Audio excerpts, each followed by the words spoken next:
and we would propose that you move in that direction in a major way. Thank you. This is it continues to be an information item. You're looking for some direction. I welcome some feedback from the committee members themselves as to the speed by which we want this process to continue. What additional information would we want next? Just in terms of process, in terms of the asset liability project, eventually everything's going to come together where you're looking at the plan liabilities, you're talking about plan risks, and we're bringing that all together to figure out how to allocate the assets.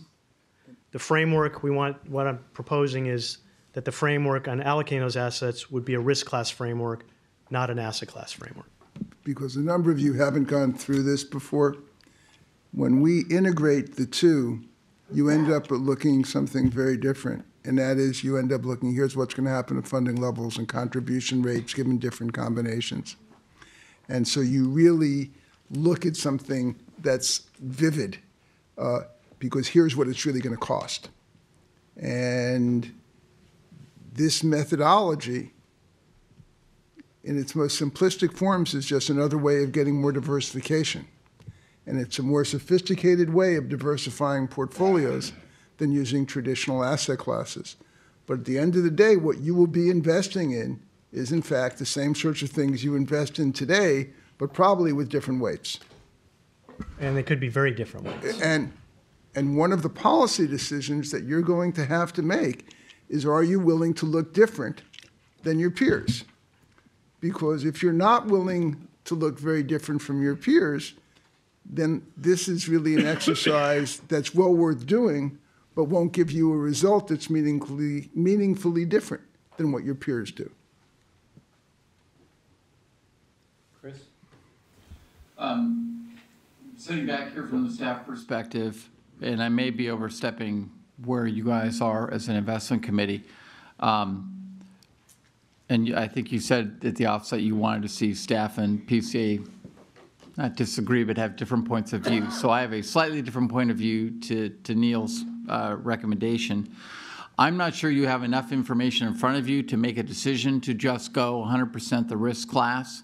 It's one of those things of, yeah, this looks like a better car, looks like a better way to do it, but it'd be nice to kind of get to the point where you could compare what are the results, what are the actual implications? What's that car look like under this method versus what it would look like under that? What's the portfolio? It's interesting to say, here, let me put it this way. It's interesting to say that our allocation to growth risk is 70%, but what does that, how do I translate that back? What does that mean for me? And Neil's got some of that. So my recommendation to you would be, I think this is yielding valuable information. As we've always said, the point of this was to add to our perspective so that we weren't criticized for just looking at the world one way as we've done for 25 years. It might be more expensive and more work on PCA, but to continue to run parallel as we run optimizations to see how a portfolio would look under the risk base and see how a portfolio would look under the asset base, so that you should get toward the conclusion you'd be able to say, okay, yeah, I see, and I do like that method. I like what it yields and the information I get out of it, rather than at this point always just, I hate to toss out something we've used for 20 years. Sharon? I think both you and Alan are touching on something. So I guess I wanted to hear from you a little bit more, Alan, about, you'd said you'd talk a little bit more about policy decisions, and I find all the material really interesting, but it's a lot. And I think I understand the basic concept of looking at the change and moving towards risk, but Alan, could you just you talked a little bit about we'd look different than other plans. Could you talk a little bit more about some of the other policy decisions we need to consider? And then potentially, I think Chris's question is one I had, which is what are the implications? I need kind of more tangible picture of what are the implications if we make this change. The reality is doing both, there's no issue with doing both, and that information, it can help you make decisions. The effort, and there's a lot of time and money and brain damage that's associated with doing this, is really a function of, as consultants, we've lived through a 12-year period where we've had two 100-year events in a 10 or 11-year period. And your normal distribution doesn't give you that. Traditional way of looking at capital markets doesn't give you that because it doesn't adjust for these extraordinary events that keep happening.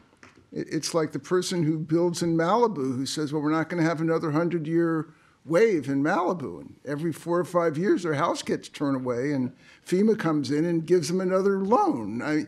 At some point, someone's going to say that you can't use a 100-year average when we're not seeing that. And this is intended in part to deal with that.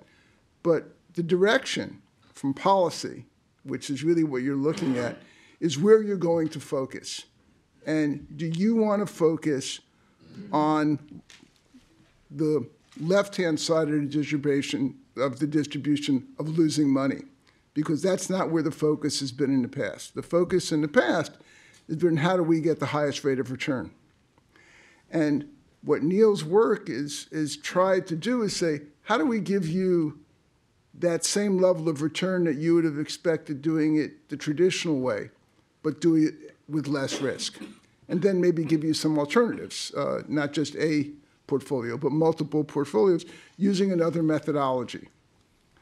But you, as a policymaker, once you see the integration with the liabilities, then you can look at it, how does these various combinations affect cost? How does it affect funding levels?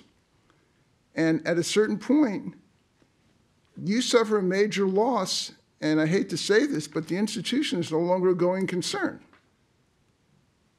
And you're not at that place, but there are other pension plans that are. They can't take a 15% loss.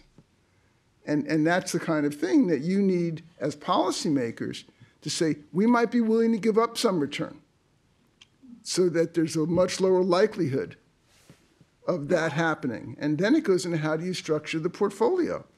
Should the portfolio have more of a yield orientation? Should it be invested in things that are less volatile? Might have good returns, but they're less volatile.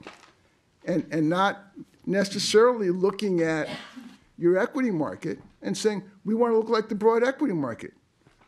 You could say we want to look different than the broad equity market as part of this process to change the sensitivity to the various risk factors. Can I add a couple? Do you mind if I add a couple of comments to that? So in your appendix, we have it here on slide 57. One policy implication is you're going to look really different. And so if you can see that on your monitor, on the left-hand side, and that's the PCA slide number 57, on the left-hand side is what your portfolio looks like today. And if you just add up the big slices, you got U.S. equity is a big chunk, then you got international equity, you got private equity. So there's your growth bias right there. And that's not too much, that's not too different than your other institutional peers. They have allocations that look like this. Well, we just showed you an ideal portfolio using the risk class framework, had the same expected return, but the allocation is just so different. And this allocation is obviously going to go through periods of time, investment performance-wise, and it's going to look very different from the one on the left. So one of the policy implications, Sharon, is that the performance could be dramatically different from your peers over varying periods. And that's just something you're going to have to, accept. In terms of, let's say you said, okay, we'll adopt the risk class framework full on, we'll move the asset class framework aside for now and roll forward, and we do an asset liability study, we bring in all the liabilities, and you come out and you get that allocation, one policy implication is you're going to phase this in over time. This isn't going to happen in 6 months. Other plan sponsors have taken ballpark 4 to 8 years to implement this type of framework. The policy implication will be if a long-term allocation, framework allocation gets approved, it's going to be phased in over time. And along with that becomes, new policies and procedures for each of these classes. And we'd be working very closely with staff to get these right and to get those in front of the board before any investment in any particular class takes place. So I just wanted to highlight, number one is the peer difference is quite different. 3 or 4 years from now, you'd look very different from your peers, your typical peer. And then there's the phase in, the notion of this will be phased in over time, not just something that we're going to switch, that your staff can switch in 6 months. And I think one of the things I mentioned in the memo, the asset class, we've tended to aggregate, like we had the discussion on global equity, where we took 2 asset classes and lumped them together. This would be more intentional of allocations to things we consider sub-asset classes. So, for instance, we had a good debate about real estate. How much should we have in opportunistic, stable value, and core real estate? This breaks it out, and the model actually allocates to those areas. We had a discussion about how much to put in, or we haven't discussed a lot, but high yield versus bank loans versus treasuries. We follow the index. In this model, it would break those out, and you'd have dedicated allocations. So instead of the internal fixed income staff deciding how much in treasuries, this would say you've got a solid 1% in U.S. treasuries all the time, and then a different allocation to high yield, different allocation to bank loans. So it's more granular than what we do now. You could also envision from the practical implementation standpoint, instead of having quarterly reports by asset class, you have quarterly reports by pie slice segment, and you also get your performance data by pie slice. So instead of just how do we do against the global equity market, you'll measure how you did against each sub-index and segment. It's more complex, but it's more, I think the best way to describe it, it's just more granular, which gets, I think, as we're showing, is yielding a better profile for a fund. I see Ian is approached. I just have some questions, but Ian can go first. Yeah. I just wanted to point out from a legal perspective, the prudence definition in the Constitution and the statute does use looking at other plans of a similar size and nature as sort of a touchstone. Now, I've always viewed that as sort of something that, is safety, protects boards, but not something that compels boards to follow, like lemmings, what other systems are doing. But I would be interested, and I think Sharon asked, but I don't think it was answered, are there other funds that PCA works with or others work with that are already doing this? I mean, how different than other funds will CalSTRS be if it pursues this? How many others are doing it? Have some started it already? So there are comparisons that can be made at this point, or I have no problem with CalSTRS being an outlier as long as due diligence is performed. I mean, we talked earlier today about, the risk factors, and, and certainly, CalSTRS was first with that. But I think it's useful information just to find out, how far ahead of everybody else or behind everybody else, I don't know which the right way to say it, I think CalSTRS would be. to answer your question, Ryan, in our initial allocation discussions and papers on this, we pointed out that ATP, the Denmark Social Security Plan, has actually been using this framework in various forms for about 5 years. Nobody follows the exact same set of risk factors. They're close, but they're not exact. We're one of the few that have 6. PERS did a risk-based sort of thing, but not as close. The most avant-garde funds that have done this and implemented it are the Denmark Fund, APT, and then Alaska Permanent Fund. And then Neil and Alan, you want to talk about Kansas and some of the other clients you've had that have looked at it this way? Well, Ian brings up a good point. We showed you a list of other sophisticated, a small select list last time, of which we listed about eight different plan sponsors that were tackling this in some form or another.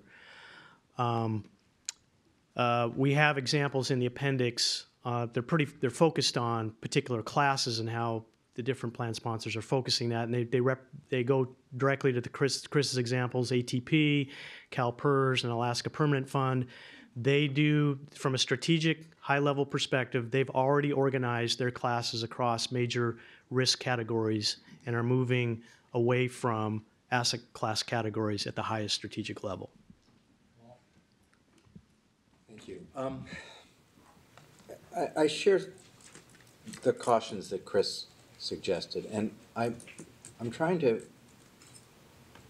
cut to the chase here on what the policy issues are, because I'm hearing two different things. One, we need to be concerned about downside risk.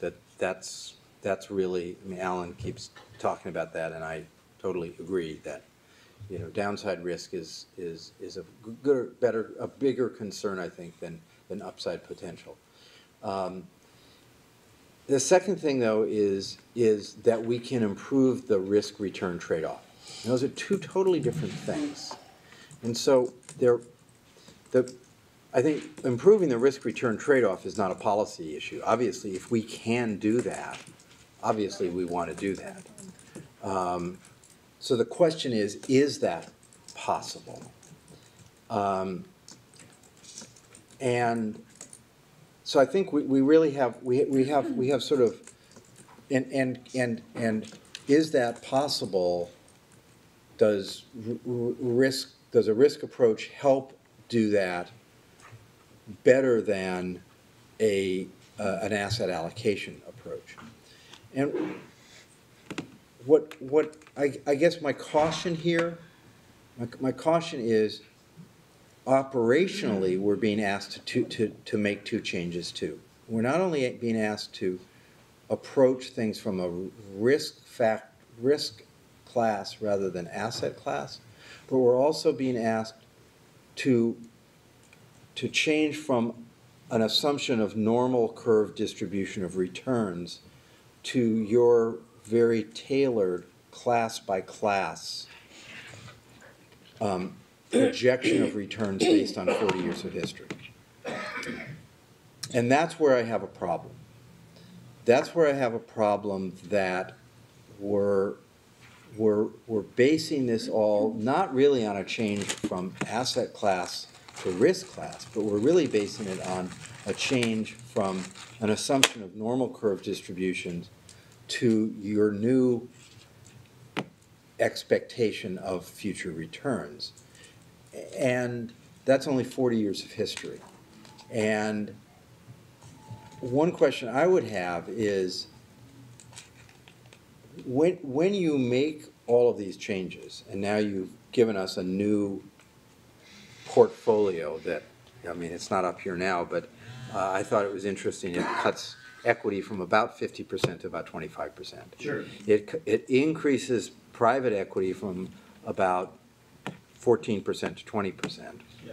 And it increases tips from about 0 to 15%. That's right. Those are three very huge changes. Yeah. If you applied that asset class, but with the normal curve distribution assumptions of future returns, what do we get? I didn't run that, so I can't give you an exact answer on that.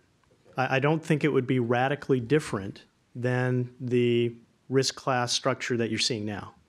That would be very useful to me, because it would because the hard part I have here is making some very extreme changes in assumptions about future returns based on 40 years of history, which is pretty small, especially when we're talking about 30% of our, or 20% of our assets being in private equity, which really is a very, not only evolving, but, you know, risky, can be risky. I mean, it surprises me that we reduce our risk by adding more of a very volatile asset class.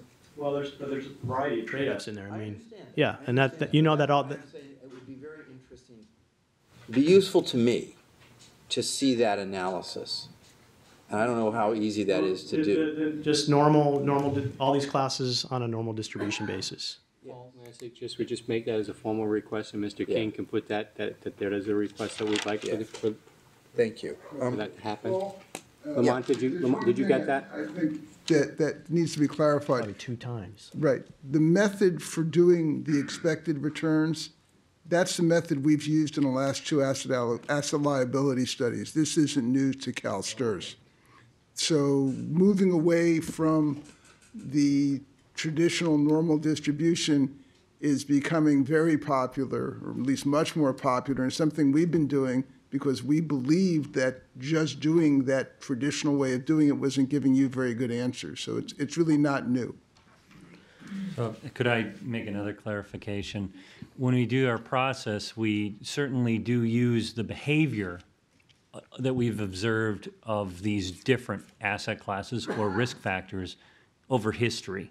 But we use forward-looking return assumptions because clearly when the U.S. Treasury is trading at 2%, it has a much different forward-looking return expectation than it did when it was effectively had a forward-looking yield of 10%.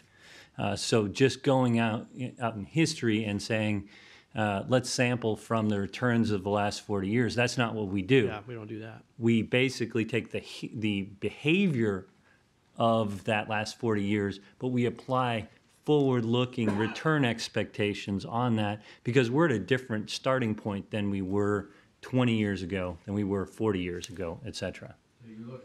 Forward-looking returns for the next 3 years, because then in 3 years we come back and do this again? It's longer term than that. It's 10-year horizon. It's a 10-year standard, horizon. standard forward look. But it's not based on historical returns because we're at a different starting point. Clearly, we have a different starting point in PE than we did at 2000. We have for equities, and clearly we have a different starting point for bonds than we did in 1980. Where they were yielding 15%, and now they're yielding 2%. So effectively, the forward-looking return expectation is based on today, but the behavior relative to other assets and also effectively relative to volatility is based on history. Hopefully, anticipating a question Paul was thinking, capital market assumptions are a critical input into all of these models. So whether we use the asset class or the risk class-based framework, we've been pointing toward April at having a formal discussion and adoption. That's where you would actually own and adopt and say, okay, use these capital market assumptions for our studies, whichever format we go on. PCA will present their recommendation. Historically here, staff then presented our recommendation. They're usually very close, so you don't have to debate. We knew that we'd potentially face a lot of criticism from outside people who have been critical for the last couple of years of us on assumptions. So we're actually doing a survey of all the large consultants so that you would have a matrix to see all the consultants. Again, the time period's key. You know, I have Morgan Stanley's 3-year capital market assumptions now. Well, that doesn't help us. We have always modeled 10-year assumptions, and we could show you what we've done in the past. But that way you'll have a broad matrix and a nice deep file for whatever we'd adopt. That would then become the input. At this point, PCA has been using their 2012 assumptions just for modeling purposes so that we could see how this thing works. But that's where we get more intentional on loading the liabilities that we actually have and loading the assumptions we want to make about the future. We would end up having to use a lot of common sense, which may or may not have been applied for some of the examples. There could be a discussion with your private equity staff that says, we can't handle 20% in private equity, just using that as the example. We really don't feel comfortable putting that much money to work and do it in a good way. And that hasn't happened yet. There hasn't been that vetting internally on reasonableness. Because the point now, we're not picking a policy portfolio now. We're just trying to determine whether or not the framework works, or is there a better mousetrap, actually, to use a coin of term, in order to pick a policy portfolio later. One other comment is, I believe the risk return trade-off does look a lot better. And another issue is plan sponsors have designed portfolios. They've made it, I'll make this sort of a bold statement, a big error in the design of the investment portfolios is they're pro-cyclical to the economy, which with in which your plan sponsor operates. So when your economy is going in the tank, your portfolio is going in the tank at the same time. Wouldn't it be nice to retreat away from your portfolio being pro-cyclical? We think the answer is yes. If you're going to do that, you have to look at your portfolio from a risk management perspective and from a strategy perspective on taking the macro environment into account. So we do that from a risk management perspective, and we do that from a high-level strategy perspective so that you folks are focused on that strategically, so that at the margin, you can get away from the pro-cyclicality of your portfolio, which really impacts your plan sponsor at the wrong time. And we're trying to, and you've had that happen 2 times in the last 12 years for 2-year stretches. And wouldn't it be nice to, at the margin, at least at the margin, get away from that to the best of your ability?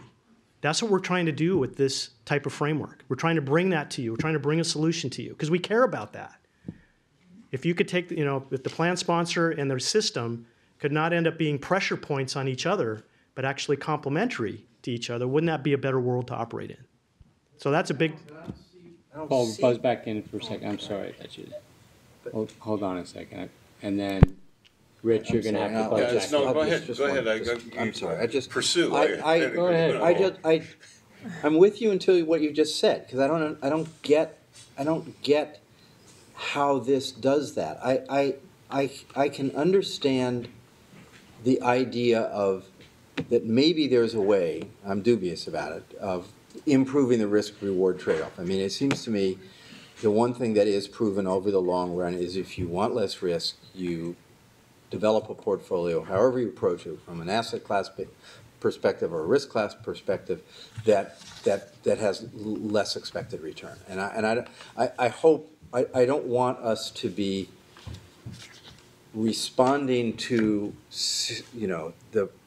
the experience of the last few years, thinking a better mousetrap is going to solve the problem, rather than just taking our medicine and saying, if we want less risk, we have to accept less return. And I don't know whether we've got a better mousetrap here. I'd love it if we have a better mousetrap, but I want to make sure we have a better mousetrap.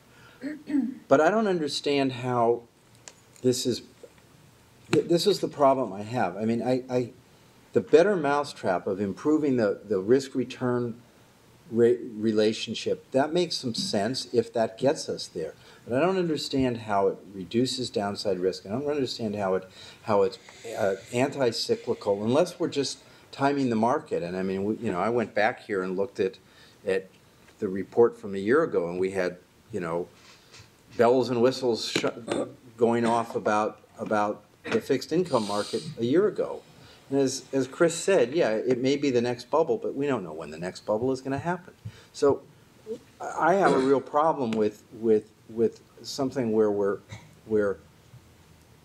the ability for it to work is that we know what's going to happen in the future. We don't know what's going to happen in the future. I have no idea what's going to happen in the next 3 years and the next 10 years. Well, then why do you have a portfolio that's biased 80% towards growth if you don't know? Why do you have a portfolio tilted that much towards that one particular risk factor? That's a different issue. No, it's not. Because those risk factors drive investment returns. So going to your point, if you're agnostic on the risks and you equally diversified across the 6 risk factors that Chris has described to you and you have adopted as risk factors that you want to manage your portfolio, if you equally allocated across those because you didn't know which one was going to hit you next, that portfolio is going to produce for you. It might be a lower return. In fact, we have that schematic in here if you want to look at it. But the risk return trade-off of that portfolio produces a much more stable return. And when you have, at the margin, when you have returns that are more stable and compounding over time, that produces more wealth for your portfolio. It's a better risk-return trade-off for your portfolio. We're bringing that to the table. If that's what we're getting, then I understand that. But I think I have a real. I guess I want to make sure that what we're doing is we're building this not based on what we project is going to happen in the economy in the next 3 years, but in fact, not the next 3 years or 10 years. That we're building something instead that diversifies risk regardless of what happens, because we don't know what's gonna happen. We're trying to do Truly, Okay. Paul, that's our goal. And the key, just like people have done for years, is the key is diversification. And this whole exercise is how do you get better diversification? Because in fact, the institutional community chose not to be very well diversified because they made a bet, basically an equity bet. And that was a good bet for 30 years. No, I don't know if I would make the same, and a good bet to be in the bond market for 30 years. If you put the money in 1982 in the bond market, and you started at mid-teens with a long treasury, you did really, really well. You did better in the equity market. Would you want to make that same bet today? No, Would you? I wouldn't. Well, that's, and you're the, I wouldn't, but I think we're long-term investors, and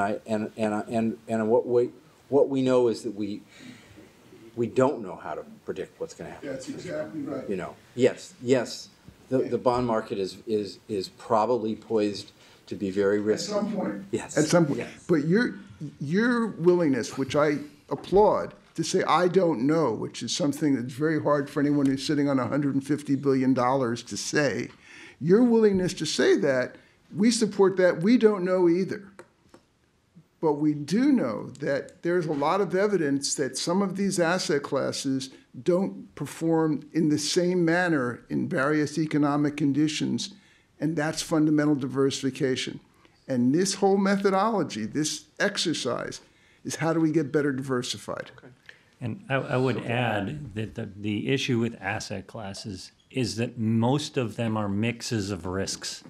And so we just don't know which risk is going to dominate unless we pull them apart and start looking at them on a more risk-pure basis or functional basis. And that's why this risk class approach may be helpful in helping you to understand the risks that you're exposed to, and therefore make a judgment about how much risk you want to be exposed to in those areas.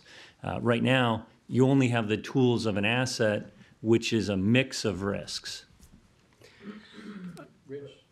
Okay, sorry. Thank you. Paul, you all right? No, I'm good, and I'm fine. Okay, Anything so, you Rich, are feel the you, urge to jump back in, No, go no. right ahead. Rich, you're This gonna is, put you your, have to bear- mic, Rich, are you plug in, please? I don't have you on, Oh, yes. Where am I? Forgot. right where you're planted. Right there, okay. Sorry. You're gonna have to bear with me, because I'm not quite sure how I want to ask these questions. But I think I understand the concept of holding steady roughly with returns by minimizing, and at the same time minimizing our risk. And I notice on these charts, you have these two downside risk factors. Measures, right? The 2-year downside at 10% probability, and then the maximum down. Do you have the numbers for the upside? Is there an equivalent number that if you ran the same scenario, what would have happened on the upside? If is there a 10% probability of upside? Yes, there is. We And can get you number, those. and what does that do in this? Because one of our risks, which is not a risk to the dollars, but we will each year be measured on whether we did better or worse than most of the other folks out there. And it is a risk to the organization, generically, if we manage risk but minimize return compared to what people who did not go to that model are doing. So that if we stuck real steadily at 7.9%, which is more than we think that we're going to get, but all of our peers are coming in at 9.3%, we're going to have a very hard time explaining to people, yes, but we managed your risk really well. And so, I mean, I think we do need to see, right? I mean, that's the flat out truth of the matter. That's a great example. You know what? That's ATP. ATP lagged their peers by, I think, 500 to 600 basis points during the bull markets. But guess what happened to them during the bear market? It looked really well Yeah. if And there's that- another big drop. That's a pure risk issue. That's exactly right. Let me tell you, you get until the big drop hits, you get creamed. And if the big drop doesn't come next time around, right? Because, and we don't know what the odds, we don't know. This goes to your future. We don't know what the odds are of that. So I think it would at least be interesting to see, in essence, the other numbers would show us what is the upside that we've foregone by going through this system. We'll get you From a there. from a And then disclosure my perspective. my other perfect. question is actually for Chris, which is, we have set up an entire structure of investing around the way we allocate now. What does it mean to us as an institution to reorganize our structure to invest this way? I mean, in terms of what do we have too many experts in that we need to unload, and we need to acquire all new experts in different areas in a much bigger way? In what's the risk to the organization of making that transition so that we can invest appropriately inside a new system like this? Yeah, every time we do an asset allocation study, it requires a little bit of a reallocation of our resources. Private equity is only a 4% weight, I think, in the mid-1990s. So staffing would change. You're right, some of the skill sets would change. Part of the discussion would be an implementation plan of how quickly do we move the assets, but also do we reorganize the staff and change our structure. Some of the stuff we internally manage, some we externally manage, so it also would be a look at that. That's why I think Neil and Alan said it could take 3 to 5 to 8 years to fully implement. I think ATP is one of the few, I don't know about Alaska, that actually reorganized its staff in alignment with these.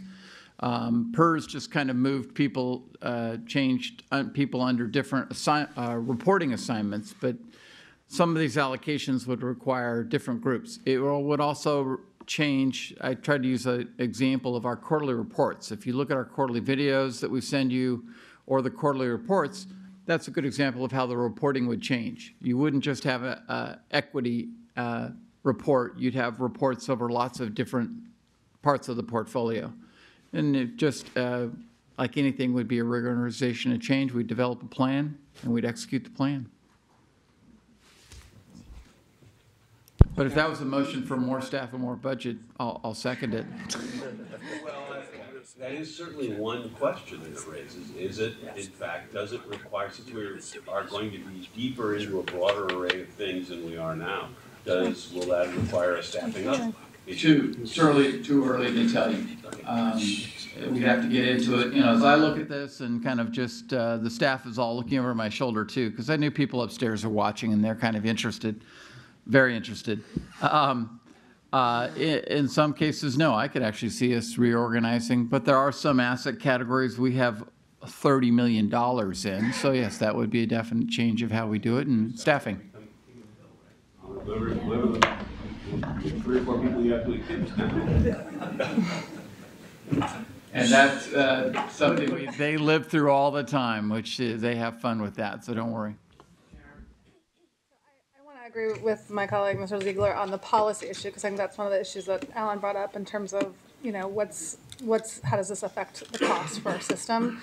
But I guess I'm not comfortable with us kind of always comparing ourselves to everyone else and saying, gosh, we're going to get creamed or something if we don't look like every other large institutional investor, partly because, you know, again, and I'm listening to Ian's voice about, you know, I recognize that part of our fiduciary duty is we're sort of looked at in that group, but I also feel like at the end of the day, our job is to do our best to hit that assumed rate of return, to get the best return we can for our teachers. And I'm not very comfortable all the time always sort of having us look at our peers. I recognize we need to do that, but I also think, you know, we're CalSTRS, we're teachers, we're in California. We have to kind of, I think as a board and with our staff and our consultants, I think we have to figure out what is the best thing for CalSTRS to do.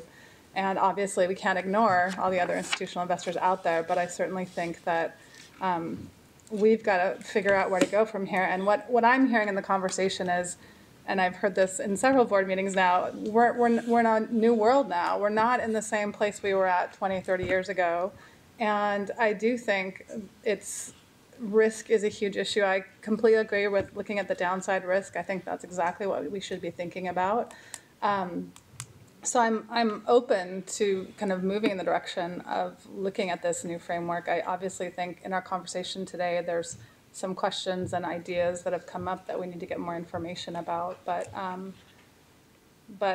I guess I'd like us to look at CalSTRS with our staff and our consultants and say what's best for our fund right now, given what we're looking at. We need to hit this assumed rate of return, and we're dealing with an unknown political climate and economic climate, and so I want to do what's best for our fund. So I don't know where we want to go from there, but Just a couple, anyone else on the committee want to comment? Otherwise, I'm going to try to summarize some of the things. Yeah, sure, go ahead, just jump in. I mean, Rich asked a really interesting question, which is, you know, what does the upside look like? I mean, so you've run, in each of these cases, you run a scenario of 100, you've run 100 scenarios. 1,000 scenarios. And so the top, the Top of the distribution. is the outcome of those 1,000 distributions look like a normal curve? Well, don't do all the 1,000 distributions look like a normal curve? I can't answer that question. I'd have to look at that closely. Okay, but I think, would it be safe to say, because you're describing the risk of each of these scenarios by standard deviation, which assumes a normal curve? In one form, in the drawdown, No, I'm not talking about the drawdown. I'm talking about you've got a standard deviation, right? right, that's one way of looking at risk. The drawdowns are a different way. So we're looking at different views of risk. The 10% drawdown does not depend on a normal distribution to calculate it. It's just it's just the worst 100 scenarios. What was the average result? But right, now, that's the worst, and then the worst I understand. But what I'm saying is, We can calculate that on the top if you want. If you're keeping the 7.9% constant and you're dropping the standard deviation, then that should tell us that the likelihood of big downside losses is less, and the likelihood of big upside gains is less, right? Yeah. Okay. And Still love without heartache.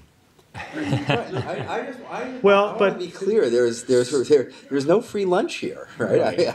I mean, if you're trying to sell us on a free lunch, I'm not going to buy it. And I'm not sure I disagree with you, Sharon, on this issue. You want, It's just, I'm sorry. Rich? it's Yeah, just- no, you can just buzz in. I want to make Oh, sure okay. you're on mic there. You want to? I'm not sure I disagree with you here. We don't know. I mean, it's nice to look at this, but what if the top upside was $200 billion? Now what would you think? Well, you want to play the lottery on a 1 in 1,000 odds? I got it. But I mean, but we are looking at the lottery on a 1 in 1,000 downside. So it's like, the question is, what, I mean, right, this is sort of, it's got to, and then I would play, if we had perfect foresight, we would know exactly where to go. We don't have perfect foresight, and I don't disagree with you that it's okay to have a different kind of portfolio. I do think that part of the problem that we have had, and in fact all investors have had, is that you tend to follow markets. You tend to be coming along on the tail end, and everybody sort of looks like everything else. The hard part is to be uniquely good. It's just as easy to be almost uniquely bad, right? And that is a hard thing to do. And I'm not saying that we can't do some statistical things to kind of give us some comfort in that. But it's you know, and I've given everything that's been going on. I'm not unwilling to do this. But is the risk in this institutionally worse than taking the risk that we're going to actually have a few good years in the market, and maybe we ought to take advantage of that? I don't know the answer to that question. I really don't know the answer to that question. All right, so I'm going to allow Alan to get a brief comment, and then what I'm going to attempt to do is summarize what I believe I've heard, and potentially with the support of staff to talk about next steps. Okay, so, Alan, you could. It might have been painful, but this is exactly the kind of conversation people who are doing strategic asset allocation should have. They should be challenging assumptions, they should beating the heck out of the numbers, and they should never assume that because it was right before, it's going to be right going forward. And that's what you're doing, and I applaud you for that. Thank you, Alan. So, here's what, here are some of the things that, I guess, resonate with me in what has been presented so far, both today and in previous meetings on this issue. Essentially, this exercise is about an attempt to further diversify the CalSTRS portfolio. It's a diversification exercise. And one of our consultants or staff, please interject if I'm wrong. I understand this to be an exercise to help us to further diversify the portfolio. That the project to date is a project that would shift from a traditional asset allocation portfolio in which institutional investors have historically had exposure to equity-like risk that have done very well during growth periods, to bet on growth, and in growth periods, institutional portfolios have done well, and during down cycles and contractions in the economy, those bets hurt institutional investors. It's important to realize what the starting point is, where we are when we're starting the race. I think it was another comment that was made. From my perspective, this is a decision with huge implications on both the on multiple aspects of the organization, including conversations that we'll be having around funding strategy, funding levels, etc. I sense that the committee has welcomed the report to date.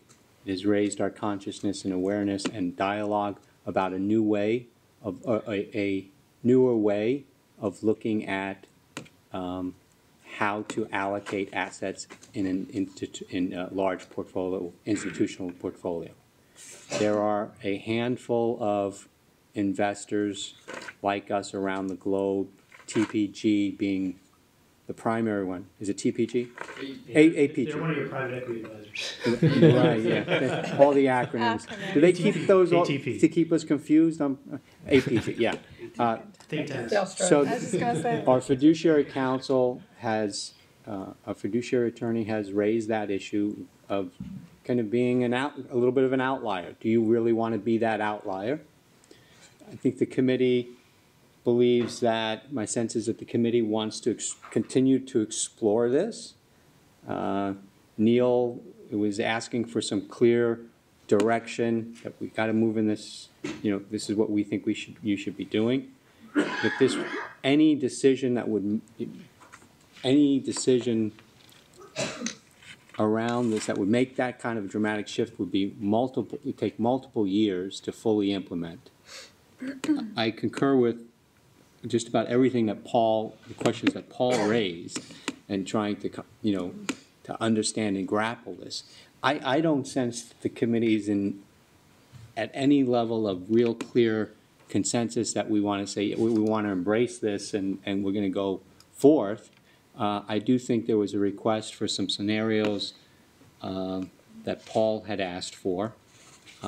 Chris mentioned that at the April meeting, there's an exercise that we would traditionally go through. Any way we look at this, whatever decision we make, we're going to be taking some risks. We're either going to take risks to either approach this in the traditional and tinker around a little bit, but to really significantly move the needle, we're talking about large pools of assets that would take a long time to shift. So the item was listed as an information item. Alan said it was a good discussion. I take him at his word. Chris, maybe you can fill us in on what comes up in April and how you and PCA will be working between now and April to what's the next step. Barry, Well, before you go there, Yeah, sure, Pedro, go I ahead. thought Zyger asked for some additional information. as well. Yeah. Scenario. I was curious about the upside. We'll get Yeah. that information to you. And I, So, is that it, Pedro? Next steps is my exact question, because the next meeting is actually February. And that agenda in the investment branch, that agenda is due today. So that's fun of back-to-back meetings. We've had the April discussion on capital market assumptions in the works for a while. A survey is actually being sent out by a minority consultant that we contracted with to survey all the other consultants, and then PCA is putting theirs generally about late January, early February is when everybody starts publishing their 2013 capital market assumptions. So we'll assemble all of those. I haven't talked to PCA, but my thought is for the February meeting, you're going to be doing real estate consultant interviews, so that will take the bulk of your meeting time. But what we could do, if it's all right with PCA, is maybe come back with some of these runs that have been asked. And I think the question of understanding for the, I know Paul's conversant in it, but make sure everybody understands when we talk about a normal distribution versus the 40-year actual distribution, what does that look like? What does that feel like in terms of the bell curve or other curves? I think we can come back with some information on that. The agenda you get in the mail might be a little thin, and what we would probably do is either a late mailing for the PCA runs, or we'd bring them to the meeting and present them, if that's okay. Just due to the agenda turnaround time is so fast here. Perfect. That's perfect. I don't think we should be in any way, at least from my perspective, the more information we have and the deeper our understanding and comfort levels around the magnitude of this decision, the better off we will be served in whatever decision and direction we go. It's clearly a complicated topic with significant implications one way or the other. So to date, I think it's been very fruitful, very helpful, and thank you so much. Can I just ask a clarifying question really quick? Yeah, thank you, Neil. Thank you for. So are the, sorry. Go ahead. Yeah, Are the policy questions that we talked about, like, how will this affect the cost to the system and those kinds of questions that we brought up today, are those going to be talked about? PCA or Chris? We normally, it's a good question, we'll have to think that through. Normally, we would go through the process of developing a new asset allocation, and because they weren't so radical, maybe 3 to, as much as I can recall, 5% of the assets shifted. The board would usually adopt the new targets. We'd then come back at the next meeting with an implementation plan about how quickly we thought we could get there. For example, in 2009, you allocated a target of 5% to inflation sensitive. You know, we knew that was, $7.5–8 billion. There's no way we can put that to work that quickly. So we developed a 5-year implementation plan. And we've done that historically. If we adopted a radically different asset mix or risk-based mix, we'd come back with a much more intricate business plan of, here's the steps, here's the cost, here's how we do it. And we'd inform you of that. I think one of the 3 big inputs you need to keep in mind, capital market assumptions, is like it or not, we do have to make an assumption about the future, what we think returns, and we'll look to the past 66 or 86 years to draw on that. We have to put in the liabilities, and then we'll have to put in some maximums, as we discussed earlier, where we just don't think we should invest so little in an asset class or so much in an asset class, and then you'll get the actual runs. Those are the 3 big inputs we'll have to do between April and May. Very good. Okay. Thanks. Thank you, Neil. Thanks, John. Item 7, Lamont King, could you just tell us what those information requests were again, since it's on the agenda? I'll try. So the committee has asked PCA specifically as part of the presentation or follow-up from the presentation to run a comparison of the proposed asset distribution. I know we referenced a chart that was on PCA 56 specifically, but running that across a normal curve distribution, so assuming a normal curve distribution to see what that would look like, and then also a request to run scenarios to the upside if utilizing the risk class framework in a positive market, to sort of see what the opportunity cost would be. And Anything else from anybody else? Thank you. Item number 8, any comments on the draft agenda? Chris, do you want to comment anything any further than what you already have? No. Okay, we're good. Item 9 are opportunities for statements from the public. Does anybody in the public have any comments or statements that they would like to make? Okay, seeing none, the open session meeting of the investment committee is adjourned, and we will be going into closed session, and we will begin at 4 p.m.